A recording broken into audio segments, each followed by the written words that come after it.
يعني او ملف معين بيركز عليه؟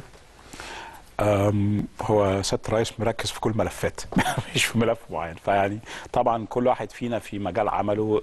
سيادة الرئيس بيراجع الموضوعات بشكل كبير، بنطلع سيادته على التطور في كل الملفات، ايه اللي تم فيها، ايه الحاجات اللي عايزين نستكملها. والحقيقه يعني سيادة الرئيس دايما بيدينا قوة دافعة كبيرة جدا في ان احنا ننفذ العمل اللي في ايدينا.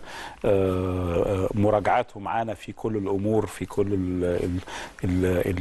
الوزارات وفي كل الملفات، يعني مراجعة حثيثة وقوية، وبتساعد الجميع على، يعني بتبقى قوة دافعة للجميع ان احنا نتقدم بالعمل بشكل كبير جدا. لكن طبعا من اهم الحاجات هي فكرة انه ازاي نتأكد انه في اي اصلاحات بتتم ان احنا دايما عينينا على المواطن، دايما عينينا على ان احنا نقدر يعني مع الاصلاحات ازاي نوازن ما بين الاصلاحات وما بين المواطن بقدر الامكان، انه لا تكون هناك امور ضاغطه بشكل غير مستوعب من الناس. فدي من احد التوجيهات الهامه اللي سيادته دايما